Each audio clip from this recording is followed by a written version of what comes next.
The sun is shining brighter, the grass is greener, the sky is bluer, and the adult beverages that flowed heavily tasted better, all thanks to a goal by Derek Stepan in Game 7 versus the Washington Capitals, sending the Rangers to their third Eastern Conference Finals in the past 4 years. Edition of Switch Podcast with Ed, Joe, and third man here today, Gene DeMaio, blogger on it as well. He's back, he's home, so we're doing a three-man weave, the triangle offense, if you will, for the namesake of us.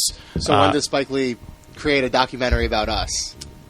It's in the works. We're not going to talk about that right now. We're going to focus on sports, but we don't want to give any details away. But Spike is he's filming a Spike Lee joint, us podcasting in the backyard, and it was a sunny day.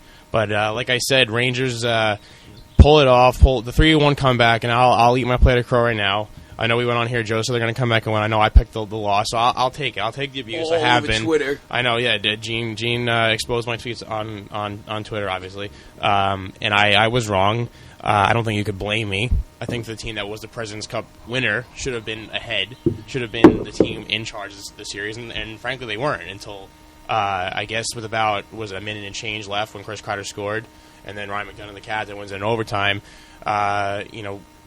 Now we go to Game 6, we win that, and Game 7 at home. I said I thought Game 6 was the loss. You said, but I did say this. I prefaced it with, if they win Game 6, they're going to win Game 7 at home. Right. There's no way that was in the Garden, and I think everyone felt the same way. I think any series like that, when someone starts up with a lead like that, a 3-1 lead, and blows it, I think Game 7 definitely goes to the guy on the comeback. Especially in hockey, more often you see it in the 3-0 series.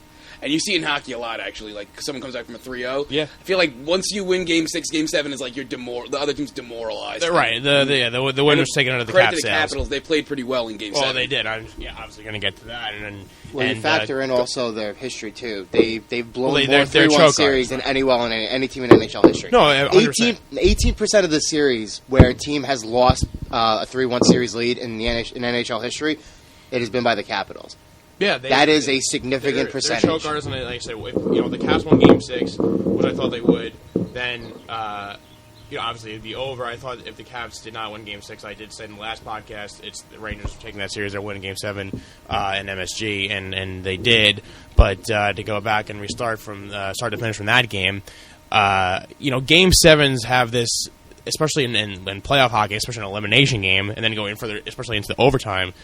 It's a fun event. It's a very exciting event, but at the same time, it's not enjoyable.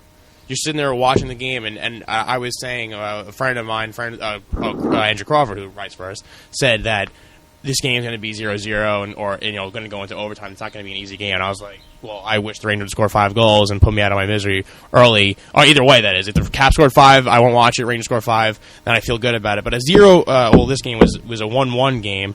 Caps got the first goal by Oxovich, and it was a beautiful play. Backdoor cut, got the puck in front, and did the rest. Luckily, us, we had a very beautiful play as well, where Kevin Hayes finished it. So 1-1, and the game goes into overtime. Oh, I'm going to sneeze. Excuse me. All right, we're back. And it's where you watch it. Every time the other team has the puck, you don't want to score. You're closing your eyes.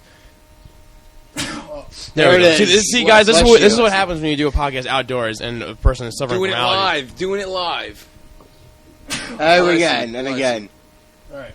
Well, we're back, and we're back. Watching it in a bar, in a local establishment full of Ranger fans, everyone there in blue, and every time the Caps in white with the puck going down the ice, you're thinking, don't let this be a bad bounce, don't let this hit off a skate, don't let this off a stick or leg, something that beats Lundqvist, something that he normally would stop.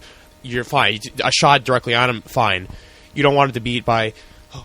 Oh my God, I'm dying here. All you right. guys gotta take. But the point is, look at the light. How the game itself was so fun to watch, and it was a moment of relief when they scored. But when you're watching it, I know for a fact when I was watching it in the overtime, you're almost like waiting. It's you expect the worst, so it actually feels good when the best thing happens. Then the play, I believe it was 2 icings in a row. The first icing, they lost the faceoff, and then the Caps iced it again.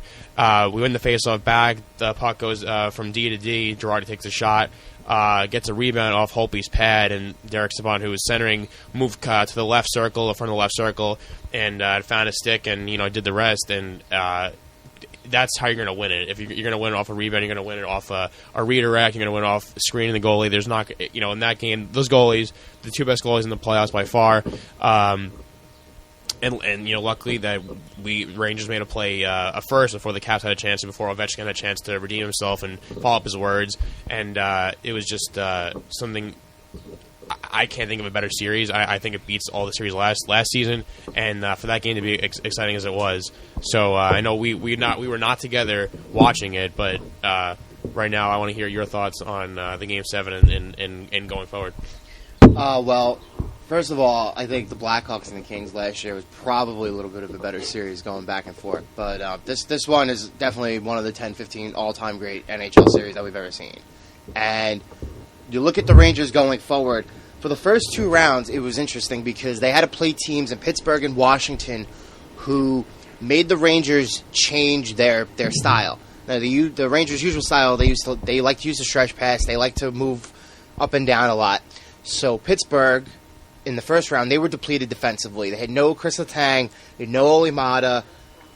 They had all these guys who were out with injury. So what they did was the defensemen who were in, they were forced to play an old school style of hockey where they were collapsing in front of Fleury and trying to prevent the Rangers from scoring. And sure enough, it worked because the Rangers only scored more than 2 goals in one of the games, which was coincidentally a game that they lost in Game 2, 4-3.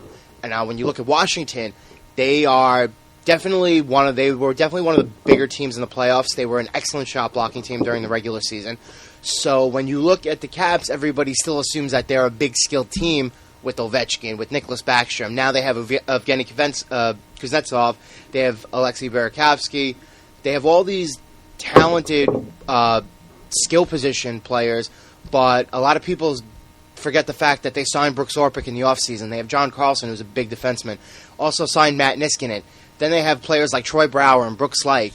So now, and Joe Ward, too, who has been a monster in the playoffs, dating back to 2011 when they beat Boston in the Game 7. So when you watch Washington play, they were the kind of team they were the one team in the East who would make the Rangers change their style of play, and that's exactly how the series worked entirely. And Braden Holtby almost stole a series.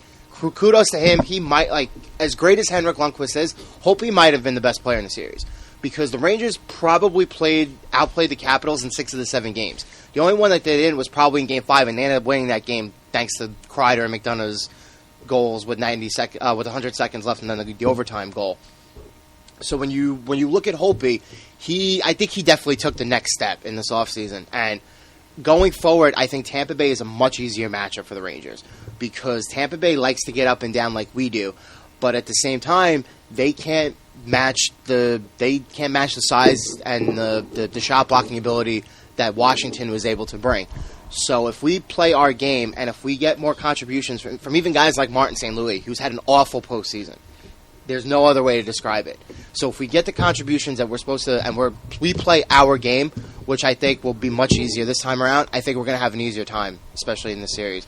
Yeah, well, a couple of things to piggyback on you is, a lot of the series was Alex Ovechkin and what he says in his play. Can he make it to the next round versus Rangers versus Henrik Lundqvist? And they had a great moment at the end of the game. They hugged each other, and a lot of people are bashing Alex Ovechkin. And I'm the first one to say that he did kind of disappear in a sense for the middle games after he was a presence in the first game, but he did score in Game 7. He backed up his guarantee.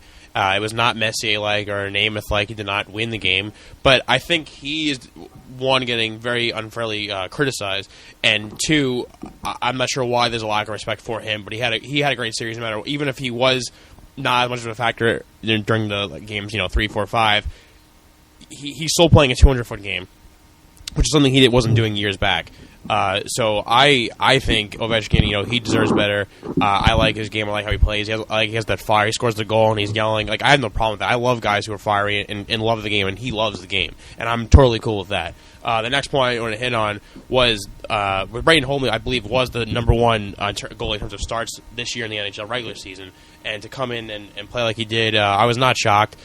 He had a great defensive group in front of him that was blocking shots to make his life a whole heck of a lot easier. You almost think back to the Rangers back under Tortorella when they had guys just flying in front of pucks, and when it makes your job like I said, a whole heck of a lot easier, especially when you have a guy with talent like Holtby does. And the best part of the series was either him or Henrik Lundqvist by far. I know it's cliche to say goalies win you series, but in the series it really was. You don't see teams winning Stanley Cups winning games 6-5. And all the Rangers games were low scoring. In terms of matchups, the next point, I'm not sure if I agree with it's a better matchup, because I do think that Tampa is a more skilled team. I think you can't deny that. I think they are a deeper team, and especially in terms of offense. And you look at Bishop's numbers; his numbers aren't too far off from Hank this postseason too. So we'll see that we're playing. I guess you call it the Rangers South with Brian Boyle and Ryan Callahan, who apparently was practicing today after an appendectomy. That takes usually most people a month to recover, and he's back on the ice in a handful of days. And Anton Strawman, who a lot of people were upset about losing, especially because the lackluster play of Dan Boyle, who took a really vicious hit from Orpik, who was trying to flatten the whole team.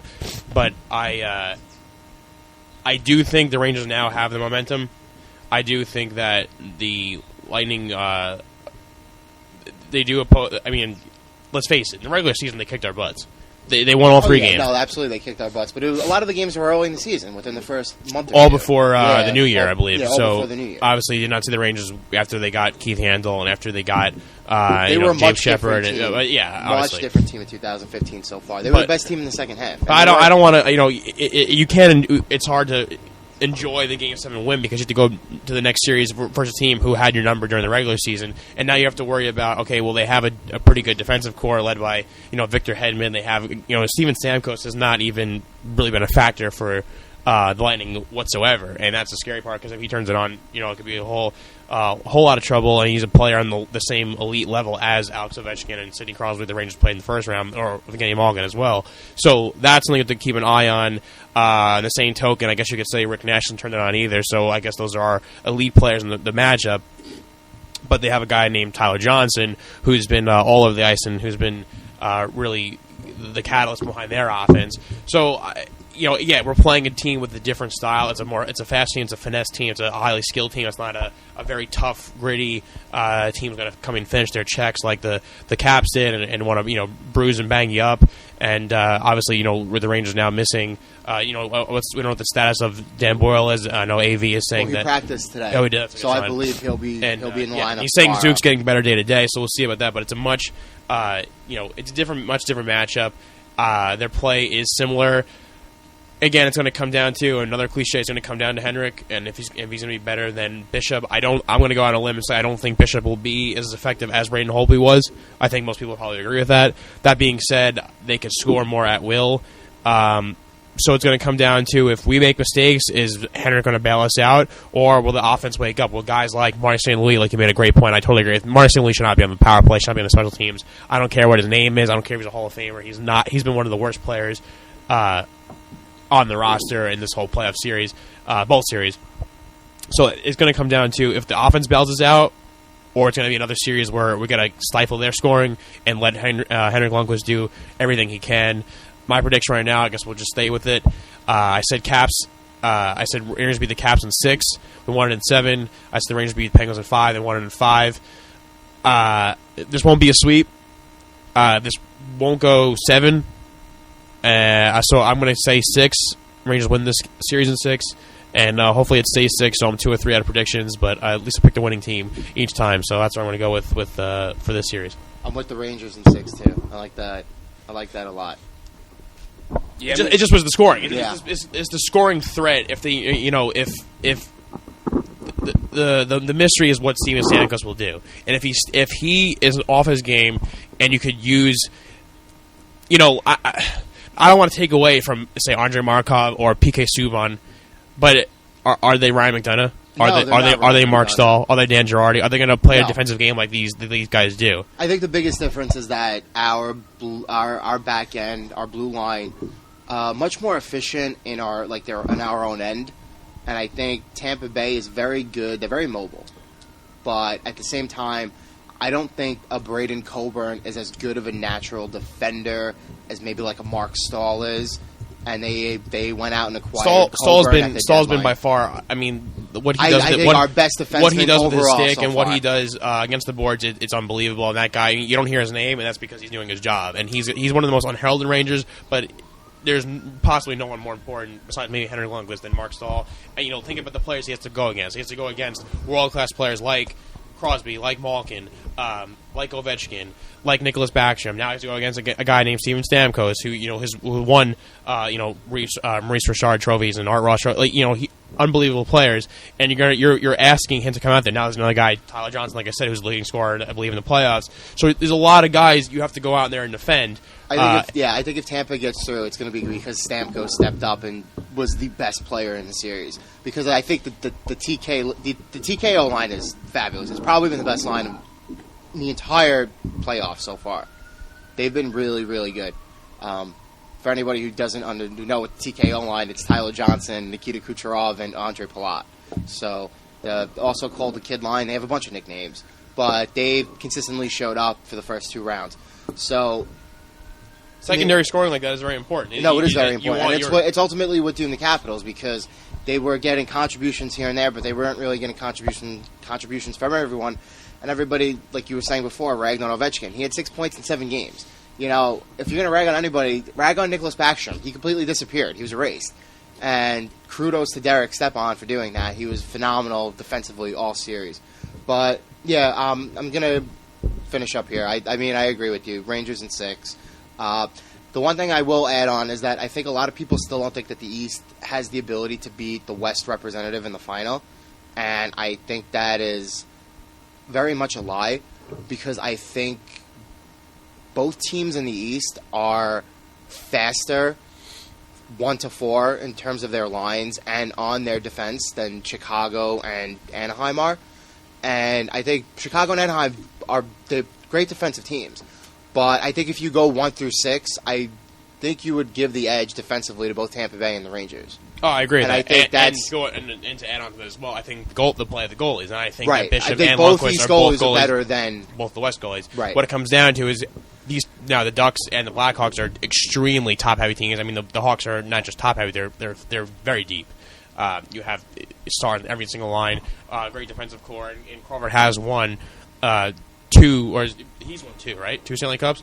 So they've been there before. They have the experience. They have a loaded team, and the Ducks as well. The Ducks have guys like Getzlaf and Perry, and they made the move for Ryan Kessler. They're loaded with talent as well. I do give the defensive advantage to the Rangers and the Tampa Bay Lightning over them, and I do give the goalie advantage by far. With Lundqvist and Bishop being better than Gibson and Crawford. So we can do our. If you want to do a picks now, I mean, I like the Blackhawks still. I picked Chicago. Right, we both did. So I think that their experience and their depth is what ultimately will win. I think Anaheim's going to get exposed this round on the back end, because I think Anderson is good, but he's not great. He's not going to be the kind of person who will keep you in a 6 or 7 game series. And Anaheim still relatively young. I mean, Cam Fowler, Sami Vatanen, and Hampus Lindholm have been playing very, very well. But at the same time, they're still inexperienced. I mean, they got to the second round last year and lost in 7 to the Kings. But you have to crawl before you walk.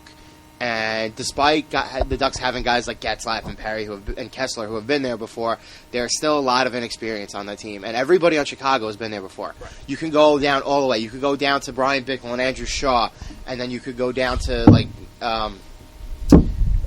they went out and got Antoine Vermette, right, who's that hungry veteran who, like a Stanley Cup finalist, always kind of seems to bring in. Brad Richards. Brad Richards has been there too. Right. He won the Conn Smythe Trophy. Right. So I think Chicago has a lot more going for them than Anaheim absolutely. does. I totally agree with you. And I as a Rangers fan going forward, if you're going to verse a team like that in the Stanley Cup Finals, you just root for a long series, depending on who it is. Obviously, the better matchup I think for the Rangers would be the Ducks, but I think that ultimately the Blackhawks will win that series.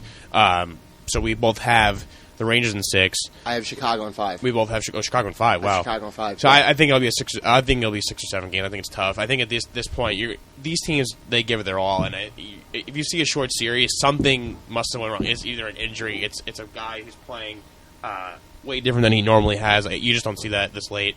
The Blackhawks won version of Kryptonite were the Los Angeles Kings, who are not in the post season obviously this year. So I do agree that the Blackhawks will have their way ultimately in the end. But I think it'll be a longer series. So you're going Blackhawks in 5. I'll say Blackhawks in 7. I'll say Rangers in 6. You say Rangers in 6. Yes. Before we were cutting Gene off before, Gene, your pick for the Rangers Lightning series. You have the Rangers, you have the Lightning. How many games do you have going? What are your thoughts on this before we transition to some deflated balls?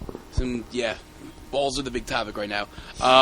Anyway, I think the Rangers are going to win. I mean, Rangers have been my Stanley Cup pick pretty much since December, around that time. But so I'm going to stick with that. I think it's going to be a shorter series. I think the Rangers are going to find a way to end this quicker, not necessarily an easier series, because they have to grind out a lot of games, as we always see at every given moment with the Rangers. Nothing's going to be easy, but I think it's going to be a little bit. I don't think this one goes 7 games. That's a great point. No, that's a great 100% great point. I mean, it is everything is the hardest way possible, right? To get to the next level. Yeah, you're 100% right.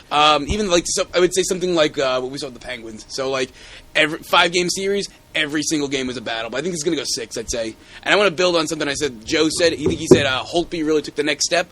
I'm going to say this in general. The Capitals in general this series, like they lost, but I mean it came down to overtime in Game 7. So it's really coin flip who's going to win.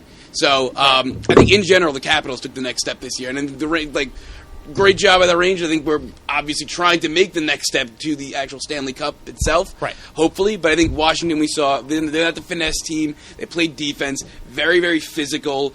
Great goalie play. Ovechkin himself turned into a two-way player. Kudos to them. Tip of the hat to them for that 7-game series. Right, exactly. I mean, in the first 7 games, they won versus the Islanders. They got the lucky bounce, and this series, unfortunately, they didn't. Or fortunately for us, though, so DC fans have to suffer through another Cap season. Barry tried to say something in the exit interviews about how that this Caps team is here to last, and I do agree with that. I do think they have enough young players, and the play of Holtby will keep them around. I do love your point about the Rangers every series being hard, because the quicker the series goes and the more potent the Rangers offense is scoring earlier on, the better it will go for them. So I totally agree with that. Unfortunately, I just can't see the Rangers doing that and taking the easy way out. Going to be a lot of 1 to 2 games, stuff like that. Right. And you put it this way, if the Rangers do hold them to 1 or 2 goals, the Lightning, I like our chances a lot. I do too. I think it's going to be a tough watch. I think when you go over 3 goals, 4 goals, I'm not sure if the offense will step up, unless, like we said, our point was, does Rick Nash step up? Does Marty St. Louis step up? Does Kreider continue on his tear? Does Kevin Hayes continue his great play? I think Kreider's going to have a big series too. I don't think he's been omnipresent every series. No, I know, but it's so cliche. And Pierre Maguire was on Francesa today, and he said listen to that. Yeah. There are 2 players right now in the NHL with the size, speed, power combination to become like excellent players in this league. And he mentioned Chris Kreider and Brandon Saad, and it's the truth. If you look at the NHL, those 2 players are head and shoulders stand out above the rest, because they bring intangibles that not every team brings. And when you look at Tampa Bay, I mean, sure, we were talking about the TKO line before, but they don't really have a big-time guy like Kreider who's great on the power play. He's scored a bunch of power play goals. I read a stat today where there are only a handful of players who have scored more power play goals in the playoffs since 2012. And Kreider, I believe, was 4th on the list. So when you take into account everything that he does, he's really blossoming, and he's becoming not only a great player, he's a difference maker. Because teams like Tampa Bay, teams like Anaheim, they can't really match up with that. I totally agree, and I made the argument, I believe, his last podcast where I said he becomes, or it might have just been us in conversation, but I think besides Henrik Lundqvist, you make the case that he is the most important Ranger, right. Definitely the most important forward, because if he's firing on all cylinders, if he's in front of the net, creating havoc, he's using his body, using his speed, his size, it makes everyone else's job easier, and if you have him going, hopefully it opens up things for other players he plays with. When you look at our top line, Chris Kreider, Derek Stepan, Jesper Fast, in name power, that doesn't seem like a really big line. But when you take the composite of what all those players do, Jesper Fast is the kind of player who I thought was going to max out as a really good third liner who could score 10 to 15 goals a season and be reliable on his own end. And since AV had to juggle the lines a little bit because St. Louis has been really, bad, he moved Miller down to try to get some punch, and the 4th line's been excellent skating-wise since Game 4. So when you look at Kreider, Stepan, Fast, they've been together for a couple of games. Before Game 7, Fast had, I think, 4 points in the middle part of the series. So he's been more than doing his part, and Each of the players on that line brings a little something different to each. And I mentioned this before. Derek Stepan has successfully shut down both Evgeny Malkin and Nicholas Backstrom so far in the playoffs. That's nothing to sneeze at. Those are two of the top 5 offensive centers in the world. And like I said, I mean, we basically praise Kreider up up the ass. He's that great. He's that phenomenal, and it's really been a team collective effort. And I think that's where the Rangers have the edge on Tampa too. Is I think our scoring depth right now has definitely been a lot more effective than Tampa Bay's. I mean, outside of a couple of goals from maybe Brian Boyle, you really haven't heard Tampa Bay's, third and fourth lines really getting on the scoreboard. It's been mostly Kucherov, it's been mostly Tyler Johnson, it's been mostly Stamkos and mostly Killorn. Those are all top 6 players. And I mean, sure, they have guys like Valtteri Filppula who've been there before and who are very solid, but now they've had to move Filppula up since the Callahan injury. So I think when you look at our third and fourth lines, definitely gives us an edge. Well, which is why I think we can contend with Chicago and Anaheim. And yeah, the mixing and matching of lines, I mean, what it comes down to is just the chemistry, and you don't need the big names. You need guys who play well together, who gel together, who know what it takes in playoff hockey. And that's the beauty of playoff hockey. I mean, playoff hockey now is by far, my favorite thing to watch. I think if anyone watched Game 7 in overtime, and if you had a pulse, you know how crazy this is, how important this is, how much these guys care. Not to take away from other sports, but it's just a different feel. It's just a different animal. And, we could use this as a good segue, but I think right now the most important story, definitely in New York sports, I think is we have 2 NFL teams. We have 2, I guess you could say 2 NBA teams. We have, 3 tri-state area NHL teams. You have 2 baseball teams. But I feel, and we've seen the Giants win the playoff runs. We've seen the Jets, get very close. The Yankees, obviously, a ton. The Mets not as much recently, but we've seen playoff runs before and how fans have responded. And I think that the cult-based, very tight-knit, crazy, atmosphere that the fans, the hockey fans bring, these Rangers fans, and just seeing how the whole, you drive down the street and you see every, bar and restaurant says, coming in for Rangers game, this and that, and everyone's wearing blue, it's everyone, the Rangers doing their whole Rangers town thing, everyone's taking pictures in front of the letters, and they really did a really good job of uniting the whole fan base, and it feels like the whole city really is behind them, and I think that's even on the airways, and you normally don't hear, hockey talk at this point. You usually we're hearing baseball, mainly baseball. We're hearing, a wrap-up, maybe NFL draft stuff, depending on what teams in the NBA playoffs, that stuff too. So never really get the joy of hearing hockey. Now, turn on WFAN or ESPN, we're hearing hockey. And that's not the number 1 story here, but the number 2 story, or I guess the number 1 national story, has to do with deflated footballs and the Patriots and Tom Brady and I believe it was John Jastrzemski and Jim McNally, the part-time equipment managers for the organization, who now we podcasted, I believe, me and you, Joe, we podcasted the day before the sentencing, the ruling, I believe, right? Yes, we did, and then the news broke the next day. Right. So we talked about it a little bit. And then obviously it comes out, and I thought, I'm not even sure we even talked about what we predicted, but I thought it should be, if you use PEDs, you get 4. Right. 4 games. Automatic 4 games. You're changing the play on field as an advantage, competitive advantage is 4 games. And Tom Brady got 4 games. They got a $1 million fine, and they were docked, I believe it was 2 draft picks, a first round next year and a third rounder.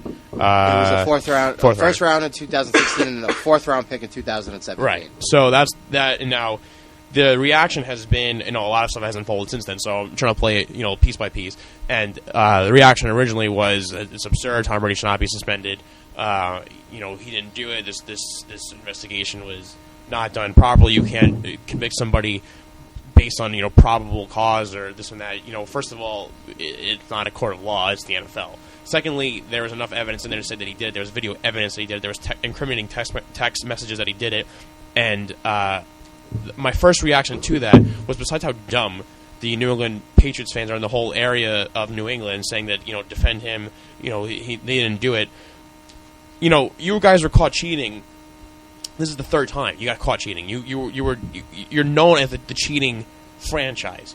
And the issue wasn't even deflating footballs, which in itself I don't understand, because if it's not an event, people saying you just need to do that, then why are you doing that? Secondly, the issue wasn't even the balls itself, to me, I don't know if you guys feel it differently, but if you're he was denying to help the investigation. He was not being cooperative with them. They were Ted Wells clearly says for the months they were doing this since it happened, since February, January, they were not cooperating with his investigation. They were not giving him the evidence he needed. They said, they're saying, Tom Brady shouldn't hand over his phone. He didn't ask for his phone. He asked to look at it. He could hold it and see what he said.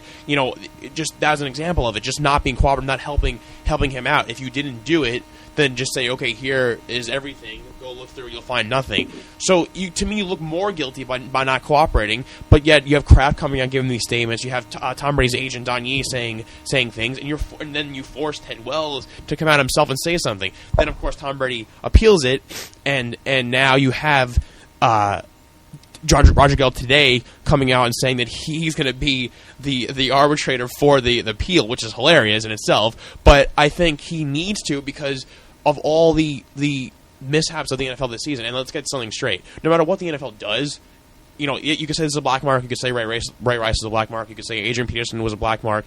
Everyone's still going to watch. I'm going to watch. You're going to watch. You're going to watch. We're going to be in my basement watching the NFL every Sunday, every Monday, every Thursday, whatever day they're playing. We're going to watch it because it's NFL's king and always will be king. But there's no way that you could, if you're Roger Goodell, there's no way that you could give this appeal to somebody else outside of the league and then reduce the suspension, because then you look like a jackass, because you didn't do this harsh sentencing for Ray Rice. You didn't do this for Adrian Peterson. You have to look like you have some conviction. You have to look like it's up to his legacy now. That's what it is. And he, I'm with him for this one. I agree with Roger Goodell. I think it's the first good thing he's done. He has the support of owners. Jerry Jones, I know, came out and said something yesterday and agrees with him. I think the other 31 franchises are all kind of pissed off at the Patriots and their lack of willing to change and be an organization that plays by the rules, because again, time and time again, they've been caught that they're not doing that.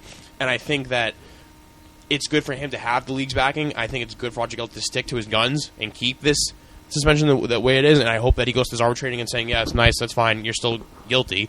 That being said, I'm not sure if I would actually dock the Patriots draft picks. And my reasoning is because if Bill Belichick was exonerated, had no knowledge of it, and according to the Ted Wells report, he didn't. They made a point to say Bill Belichick and Robert Kraft had nothing to do with it. Right. So I'm not sure if they deserve to lose a draft pick, because then what you're doing is you're hurting their roster and the other guys on the team, and that I don't see how that is really necessary for this. To me, what it comes down to is it was Tom Brady. It was the two other equipment managers, and then once this came out, it was then the Patriots' unwillingness to cooperate. So I think the Tom Brady suspension is fine.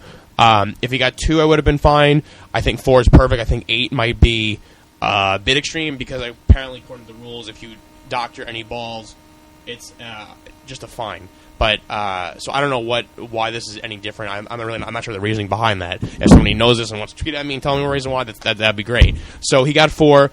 I think it'll stay at 4. He's missing it's 3 weeks in a row, then a bye. So he's missing the Cowboys game, a Jaguars game, a Bills game, and I think a Steelers game. Those are the 4 games he's missing. He comes back versus the Colts, which would be, for the team who caused this whole debacle, and rightfully so, it's going to be a great game to watch.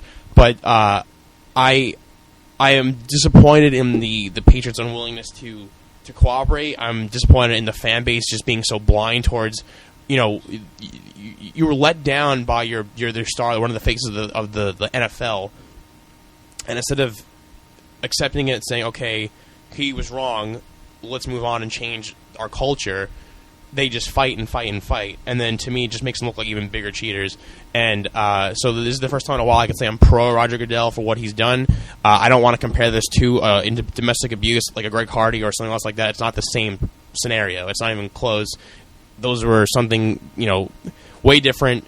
Well, the fact of the matter is Tom Brady broke a rule. There's evidence against him. The Patriots deny it.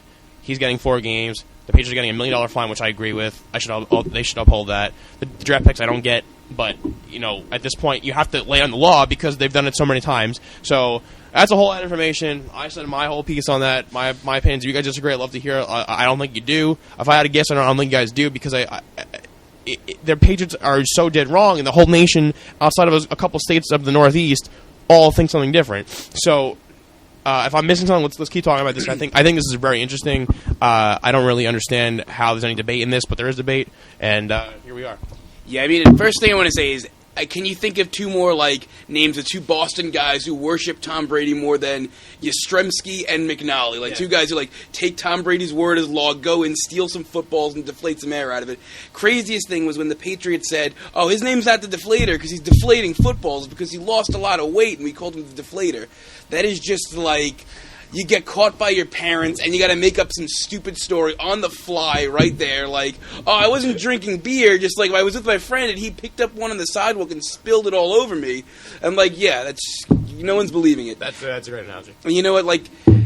The whole league is behind. So Mike Francesa said something about this. He said earlier in the season, the Falcons got caught pumping fake stadium noise into the Georgia Dome. Arthur Blank looked at it. They got called out for it. They laid down the fines or something like that. Yeah, fines, yeah. Yeah, so there was the punishment. Took it, didn't make any noise about it, went about his business, and kept moving. The Patriots have to go in, and they have to take anything as a slight, and they think that they're above everyone else. And there are guys like Prez on Barstool who want to say, "Oh, this is all the other owners coming out against the Patriots because they've been winning for so long, and they're just tired of it, and they have to level the playing field somehow." You know what? No, because like you said, this is the third instance of them cheating. This is the third instance that we know of them cheating. Third time someone's called them out. There are so many times the owners, they like Mike Francesa said again. So I hate bringing up other people's things, but he said it. All the owners like to hide behind the shield, and you know what? They won't call out another owner because they want to protect the overall integrity of the NFL. So Patriots get away with more than we know, and now this time they finally said, Goodell had to cut the head off of the snake.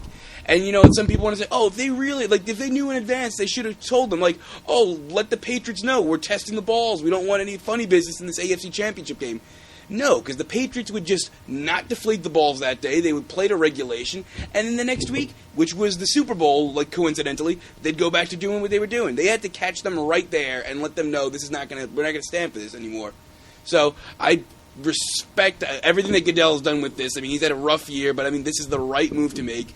If you're looking for dissenting opinions, you're going to have to go up north on I-95 to Boston, because I think everybody outside in the rest of the country agrees with us. 1,000%. Maybe 4 games a little harsh, but for something that's overall as trivial, I think. It needs to be done. That's the whole point. It needed to be done. Exactly. It had to be done. You had to lay it in the law because you had to say you were wrong back then. Who knows how much of an influence the cheating has influenced their Super Bowl victories. That's the whole point. And right. And you made a great point saying how the NFL owners do want to protect the shield. They try to, unfortunately, with Ray Rice. Unfortunately, with Adrian Peterson. They sweep it under the rug. And now they're like, okay, this is ridiculous. Enough's enough. The fact that the owners are doing this, and you have other guys like Peyton Manning doesn't want to comment. You have Eli saying. His words were follow the rules. He's like I don't like seeing you get suspended, but you kind of have to follow the rules. And people are they're pissed. You can tell they're pissed. They tell you don't want this. You had 2 teams, the Ravens and the Colts, work in unison to make sure they got this. You've seen the Jets in the past do before, and the teams are sick of it. There's so much wrongdoing by this organization, and I don't get how they're so they just block off all the criticism they've taken. They just keep doing it and doing it. You think you learn from your mistakes. So I think that the NFL was basically their hand was forced. They had to do this. It was a great point by Gene. Roger Goodell and Kraft are good friends. They've had a good relationship for a long time. Spygate wasn't there a big thing that they had some tapes that they destroyed and never released to the public? I mean, what was on those tapes for one thing? I mean, that was protecting the integrity of the Patriots, the integrity of the NFL. They took a fine, which was a slap on the wrist, a first-round pick. But I mean, overall, yeah. I mean, just the owners meetings are coming up. Robert Kraft is not going to have one ally in that room. He's probably going to come in like a house on fire, trying to yelling and screaming about the balls and everything. He's not going to have one ally in that room. You're going to have people who are going to try to play protector, guys what's his name with the Steelers, Rooney and Mara. They're going to try to be the mediator. But overall, the Patriots are wrong, and they're going to suffer for it. This isn't the first incident we've seen from other, you could go back to, even Bountygate, too. This isn't the NFL so much saying, we're going to specifically target the Patriots. First of all, obviously, this wasn't an isolated incident. You guys brought that up, so I'm not going to bring that up again. But the the Patriots organization and their entire fan base should not feel as if Roger Goodell is like specifically coming after them and targeting them. And another asinine argument that I've seen is the whole Ray Rice argument, because, I mean, granted, at the time, Goodell had no idea of the entire grasp of the situation, and he didn't have all of the evidence, and he ended up suspending Ray Rice for 2 games, and then the video came out, which turned into a freaking avalanche. You know, it was one of the worst things we've ever seen in the NFL. But you can't take a situation like Ray Rice's, that we all know Goodell botched from the very beginning, and that he'll probably personally admit to, and compare it to the Patriots situation. It is apples and oranges.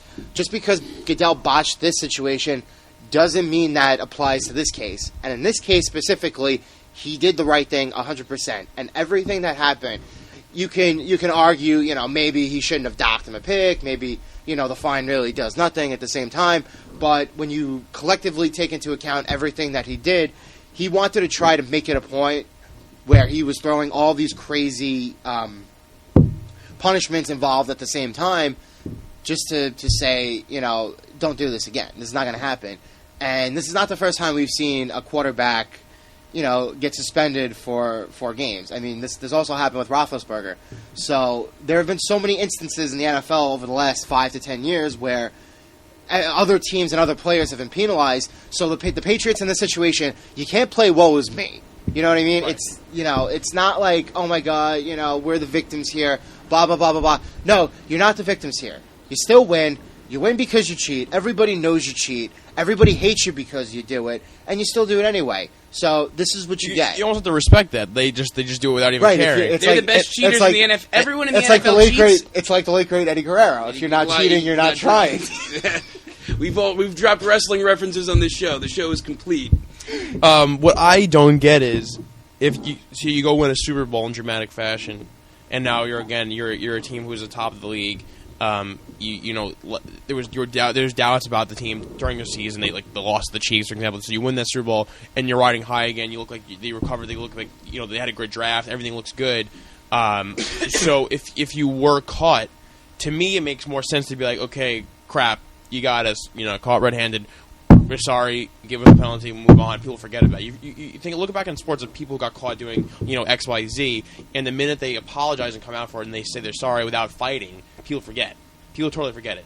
David Ortiz with the steroids. Right. Andy Pettit, another guy. Talks about that. No one remembers that. But in Andy Pettit's case, I'll defend him to the death. He used HGH. Right. First of all, he was a starting pitcher. Second of all, he was using HGH to try to rehab from his injury faster. I mean, and he blatantly whatever the use was for. The fact that he did but it was the only time he was caught. And he said I was right. wrong, and then that's right, that. Exactly. But the issue with the Pats saying no, we didn't do it. Now what you're doing is you're deteriorating your Super Bowl win, which should have been a great thing to celebrate over the Seahawks, which could have had 2 in a row, which can be the next new dynasty because they win this game and they go and reload and get a guy named Jimmy Graham. So you're stopping a potential dynasty, and instead now people are saying, right now, what do you remember more? What are you going to think about the Pats won the Super Bowl? Let's be happy with them. You're going to think, oh wait, there is a Deflategate, and then you're going to take, that to me is the bigger story right now, or at least takes away from what they did. And I don't what they're doing right now is you're cutting off your nose to spite your face, and you're tarnishing this whole season, and you just make people hate you more. And now your target on your back is even bigger because you got caught and you deny it, and even through the investigation. So I don't get where anyone's coming from. I don't get where the Boston media is coming from. I don't get where the Boston the New England Patriots fan base is coming from. I don't get where the New England Patriots themselves, the organization, is coming from. I think so much of this is just like this cult of personality surrounding Tom Brady. Like, anybody in the league is fair game. Like, you can call out Peyton. You can say, Peyton chokes. Eli can't do it in the regular season. He just gets lucky in the postseason. Tom Brady is just this guy, this golden child who can never do anything wrong. And now the facade has been lifted. He's a cheater. He's been caught multiple times. And no one wants, and it's like shell shock. No one wants to admit it. This is Tom Brady. He has flaws. He's a human being. And you know what else? Part of it is Tom Brady himself. I would actually say this. Tom Brady might be the most competitive person in the league because he's competitive within his own team. He was burned in college with had to sit behind Brian Griese, and I think Drew Henson was the other one in Michigan. Yeah. So you talk about all these Brady's backups. You go, oh, they learned under Brady. No, Brady didn't teach them a damn thing. He works every single day to make sure that these guys never see a first team snap, let alone in practice, let alone actual game time. Like, he is working his ass off. That's why I say probably the most competitive person in the league. But now, like, you know what? It's all been so. That is actually the kind of guy you would see would probably be the one to cheat. You see it in baseball a lot. Right. Like, A-Rod was the guy with all these expectations placed on him. So what did he do? He had the performance anxiety got to him. He tried steroids. That's a great point. And the issue with me isn't even the balls, and I'm sure you guys are getting agree with this. You know, I know there's guys like it's Aaron Rodgers likes the ball more inflated. I like guys like the more like scratch and never got like Rodgers was making no sense in this whole thing. He's like, oh, you think there should be a floor, like how low you can, but no like ceiling to how much you can inflate. I'm like, yeah, sure, just rig the rules, Rodgers, so you can do what you either way, inflated or deflated. If it's against the rule, you're breaking it, and that's right. What's wrong is wrong. So and yes, like you just said, the problem is the line. The problem is the denial. The problem is the lack of cooperation with the investigation. And after you got caught, not just owning up to it. That's the issue I have with it. I have no problem with Tom Brady. You know, if he wanted to doctor the footballs, you know, make them lighter for his dink and dunk offense that works, great, whatever. I don't care. I don't care about guys in the MLB who scuff the baseball, you know, with their their belt. I don't care. It doesn't really matter to me. I don't think in the grand scheme of things it doesn't matter. They destroyed the Colts that game, and he was better in the second half anyway. So I don't know much about the whole dynamic of the science behind the football. I don't really care enough. I don't think it matters. It doesn't matter to me. Tom Brady's Tom Brady. Is the reason why he's this good. Like you said, he worked harder than everyone, and he got the point to win. You know, the multiple Super Bowls that he has.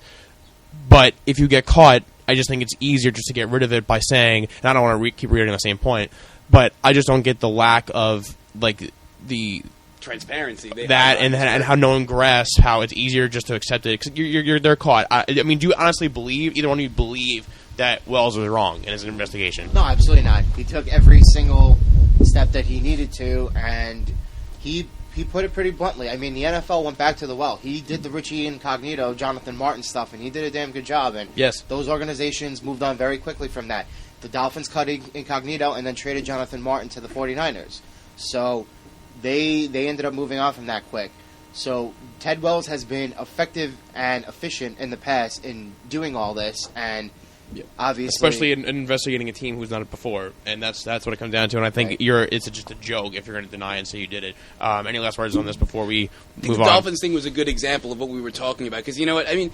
It was something like ticky tacky, like whatever, not like deflating the balls, bullying in the locker room. Like we both know, kind of both of them really occur.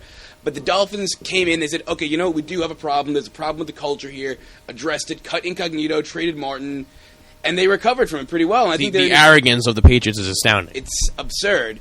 And, and I think, so yeah, with the Wells message, there's probably some holes in it. You know, I think there were a couple things, like, I guess, like, the Barstool, the one intelligent thing they've said on it is, like, there was not a measure before the game. It was just like, the referee just felt them and said, okay, that's enough. But really, with the information that they had, so they didn't have all the information, but with the information they had, which is what Goodell had to go on, Patriots are guilty, Tom Brady suspended, and right move. Fact of the matter is, McNally took a bag of balls, brought it to the bathroom, and they have text messages, video evidence of that, and they have text messages saying that he wants to do that, and he's the deflator. So you do the math, you know what happened, we all know what happened, Tom Brady knows what happened, Robert Kraft knows what happened, and they still want to deny this penalty that was given to them. So that will be the big story, I guess, for quite some time. And after, I'm not sure when the hearing is. I don't know if there's a date for that, but like I said before, Roger Goodell is the arbitrator in that. So I don't think that anything will change, because I think he really needs to stick to his original sentencing, because it'll just make him look like an actual commissioner and not some guy who is, very molded like a piece of clay by his buddy Robert Kraft. So that's dominating the airwaves, as is the Rangers in this area. For our national listeners, I'm sure there's a lot of other stuff going on. We touched on the NHL playoffs, so it's only fair to talk to the NBA playoffs. Last night, a dramatic win. The Rockets coming back to force a Game 7 versus the Clippers. I believe they're playing on Saturday, so Clippers-Rockets Game 7 coming up. The Cavs finished some business last night, beat the Bulls without...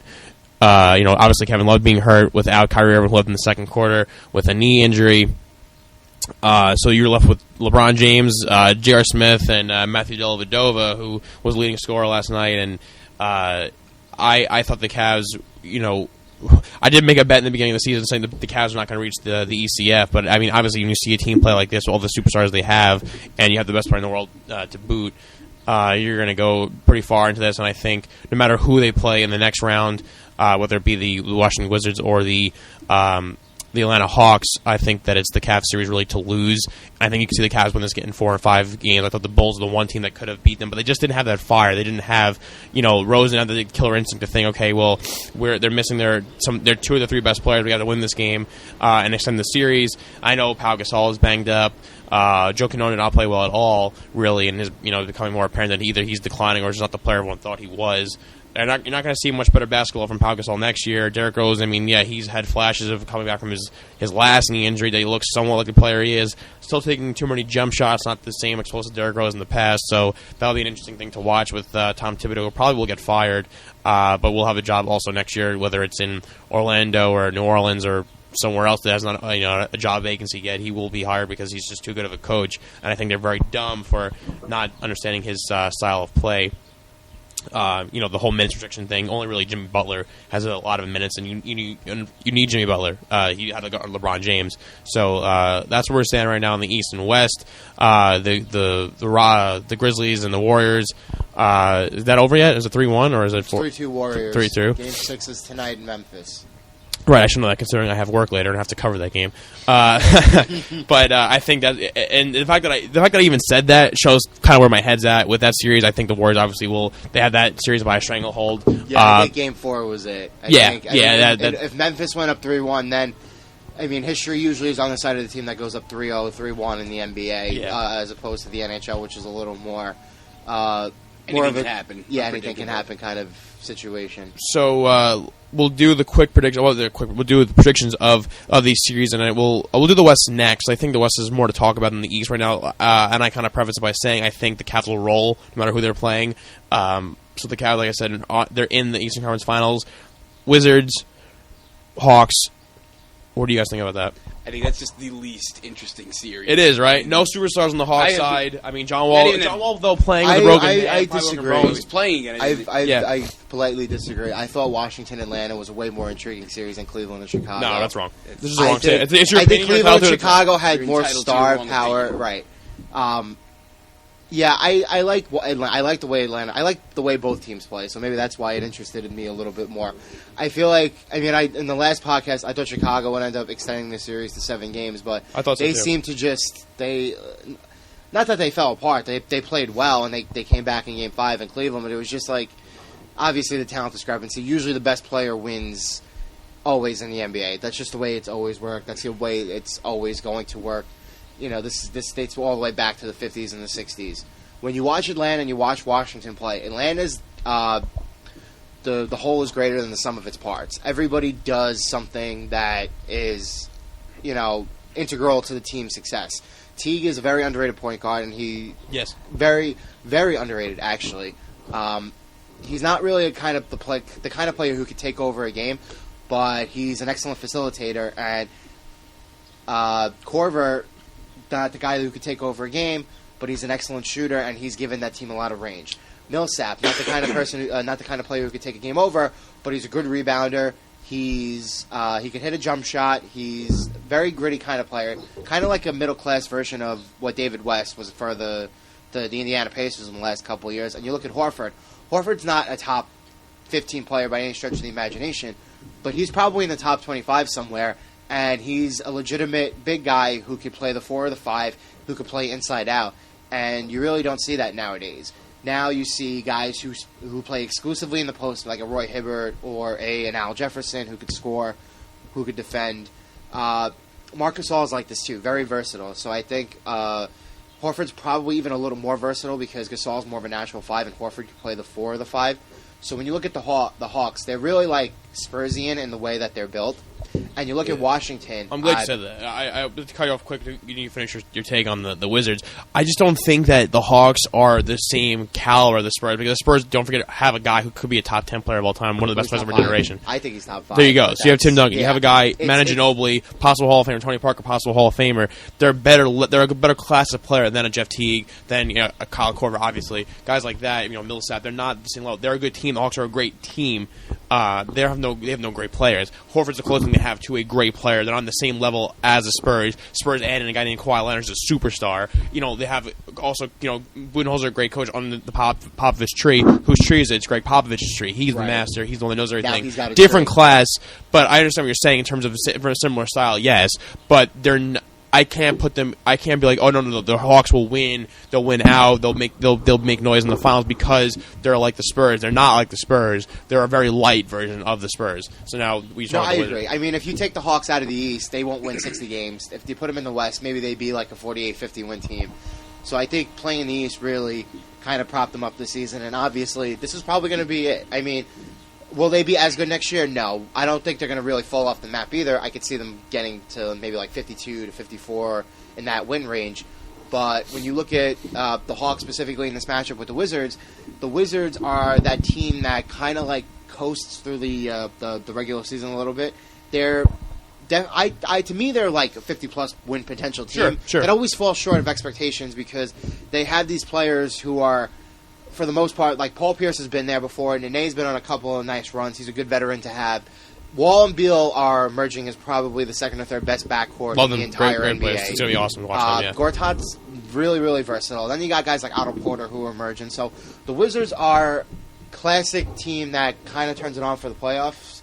So in the sense, I didn't mean necessarily that Cleveland-Chicago was going to be a bad series, but I think a lot of people like me were holding out that the Bulls would finally realize their potential and turn on that second gear that it seems like Washington has been starting to develop a reputation for. Yeah, I think Washington, Atlanta, there was a little more leeway where if like the Wizards kind of took it over and stole a 6 or 7 game series, you wouldn't be surprised. But if the Hawks end up winning 6 or 7, you wouldn't be surprised either. Right. So in that sense, it was a little more even. The Bulls don't have the same fire as the Wizards. I think that's what you're alluding to. And the Wizards, they have a guy like Paul Pierce who's saying like, series after he hits the shot. You have a guy like Randy Whitman who's coaching the team who needs to basically win to keep his job.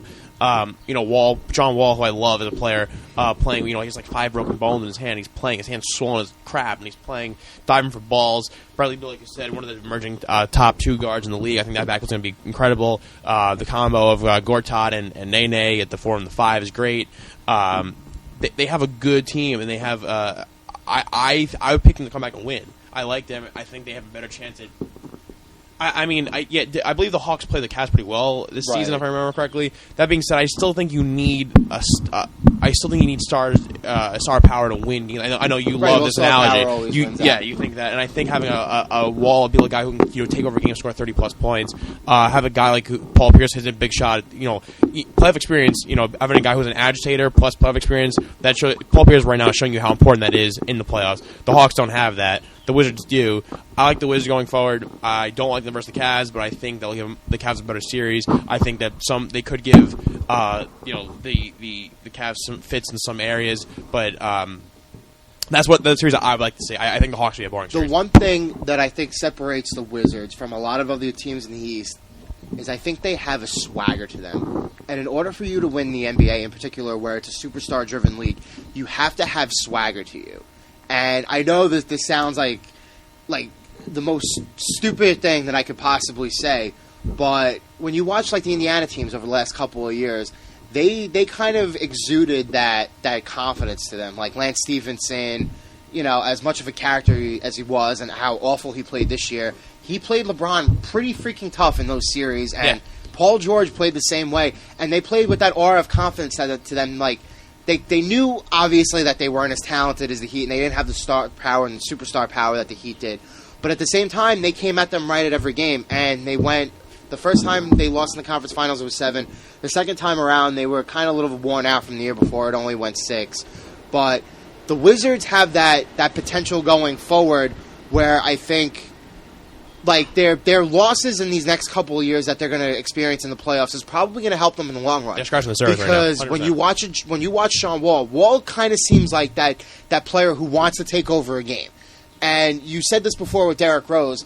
Rose is kind of like passive aggressive in the moment, but when you watch Sean Wall play, even if he's playing awfully, he still wants that moment. And eventually, teams like that come to the point where they kind of get over the hurdle and they kind of figure out how to do it, even if they don't necessarily win an NBA championship. So going forward, I could count on the Wizards to be a consistent top 4 or 5 team in the East who could get to the second round, who could get to the conference finals, who could maybe get to an NBA championship, 1, 2, 3 finals appearance here and there.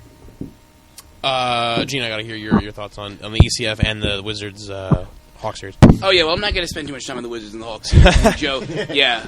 So what's your how many games did LeBron roll through? We've broken that series down much more than it deserves to be broken down. I'm going to say one thing. I think with Joe said something a while ago, they're a Spurs-like team. I think that term gets thrown around incorrectly a lot. It's a great point. I think that, like you say, a Spurs team, it's like, it's a non-superstar team that plays together. The coach who was on the Spurs, yeah. Yeah, I mean, the thing is, the Spurs are a superstar team. Like, no way around it. Like, 3 Hall of Famers, 1 top 5 player of all time. They're like the big 3. They're like the superstar team. Like, they're the Showtime Lakers. They just play, like, a boring style of basketball. Now they play a very exciting style, I think. Like, and now they bring in, like, a 4th superstar. But whatever. I think Atlanta's going to win it. I don't like anything about them right now. I mean, I like the fact that they played, like, a sum greater than the whole is greater than the sum of its parts. But they're banged up. They had trouble with a very bad Brooklyn team. They let Deron Williams look like the Deron Williams of old. And they couldn't close a door on a Washington team that had a one-handed Jamie Lannister, John Wall. So I think the Hawks come out of this maybe in 6 or 7. It's gonna be, I mean, as much as I love John Wall, he's one-handed right now. Like, more power to him for trying to play through it, but he's not going to get it done. And I think it's going to be an easy run for LeBron James. I mean, Cavs aren't who they were without Love, but I'd say they'd get it. I'd say LeBron and the Cavs get it done in about 5. I'd say they go up 3-1, and the Hawks get the game easy, and then Cavs win it in 6. All right. Well, I love having Gene here as the foil to that, and there's a couple great points you made about the Spurs Hawks, matchups with the comparisons and how they the Spurs really were or are a big 3 or big 4 now with Kawhi. The great points with them. Great points about the Hawks too, being just a good team. In total, but not, I guess, individually a great team in terms of player talent. I think, I don't think it's worth spending much time on the Grizzlies, Warriors. I mean, does anyone see anything happening differently in that series? I mean, the Warriors will roll past the Grizz. Yeah, I think the Grizzlies at the very beginning were able to catch the Warriors off guard because apples to oranges comparison, but it was like the Rangers Capital series in the Stanley Cup playoffs. The Grizzlies are a much more grittier team, and it's something that the Warriors see during the regular season, but don't really see too much of. So in a 7-game playoff series, when you know you're going at least 4 games, and you know you're getting that thrown at you, sometimes it throws a monkey wrench, in the plans. And I think for the Warriors in particular, they're talented enough where they have guys like Draymond Green and Andrew Bogut who are maybe not necessarily like this powerhouse Grizzly, no pun intended, combination of Zach Randolph and Marc Gasol, but at the same time, over the span of a longer series, they get the job done. They get the job done. Right, perfect. and they have this this connotation associated with them that they were only a jump shooting team, and you're seeing in this series and becoming more clear that they are an inside team as well as a very good defensive team. They're just looking great in all aspects. So as I said, I don't want to spend too much time on Warriors Grizzlies. So I think Warriors shall we all pick them to advance to the next round. Now their opponent, Grizzlies missed their big chance to go up. Big time, 100%. I think they had the shot, but I like the Grizzlies a lot. But I think now Warriors 2 straight, it's over. It's done. I did think the Grizzlies actually did have a chance. I think I like the 4-5 combo of Gasol. Randolph is the best in the league by far. Mike Conley Jr.